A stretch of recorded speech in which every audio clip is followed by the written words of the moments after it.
அனைவருக்கும் வணக்கம். என்னோட பேர் வினோதினி.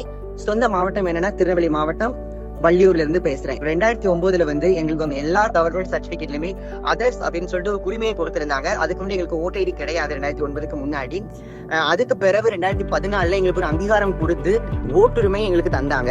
இது மூலமா நாங்களும் இந்தியாவில ஒரு மனுஷி தான் அப்படின்னு சொல்லிட்டு எங்க மனசுக்குள்ள ஒரு தன்னம்பிக்கை ஏற்படுத்தினது. 2014 பிறகு நாங்களும் ஓட்டு போட ஆரம்பிச்சிட்டோம். இனியும் தொடர்ந்து எங்க வாக்குப்பதிவை நாங்க கண்டிப்பா செலுத்துவோம். தமிழ்நாடு பொறுத்த வரைக்கும் 100% ஓட்டு கம்ப்ளீட் பண்ணிருங்க.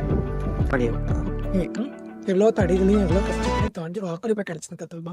நான் 2 சட்டமன்ற தொகுதி தேர்தலில் டாக் சேர்த்துருக்கேன். அதே போல் இது என்னோட 3வது சட்டமன்ற இல்லையும் கண்டிப்பாக நான் என்ன ஊரில் போய் வாக்கு போடுவேன்.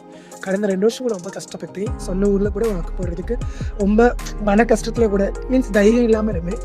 ஆனால் வாக்குரிமையை விட்டு கொடுக்கக்கூடாதுங்கிறதுக்காக மன தைரியத்தை வர வச்சு சொந்த ஊரில் போய் 2 முறை வாக்களிச்சேன். இது என்னோட 3வது முறை கண்டிப்பாக இருக்கிறது. நான் போய் வாக்கு நான் இது வரைக்கும் கடந்த சட்டமன்ற தொகுதியில 4 முறை நான் ஓட்டு போட்டிருக்கிறேன். சமுதாயத்துல ரொம்ப கஷ்டமான நடப்புல நாங்க கூட ஓட்டு போடும் போது எல்லாராலையும் கண்டிப்பா ஓட்டு போட முடியும்.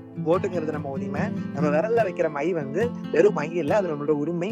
கண்டிப்பா 100% சட்டமன்ற தேர்தலில் எல்லாரும் வாக்களிக்கணும். திருநெல்வேலி மாவட்ட மக்களே அனைவரும் கண்டிப்பா புதுசா ஓட்டு கிடைச்சிருக்க சகோதர சகோதரிகள் எல்லாருமே 100% வாக்குகளை எங்க திருநங்கை சமுதாயத்தை பொறுத்த வரைக்குமே 100% வாக்குப்பதிவு பண்ணுறதுக்கு நாங்க தயார்.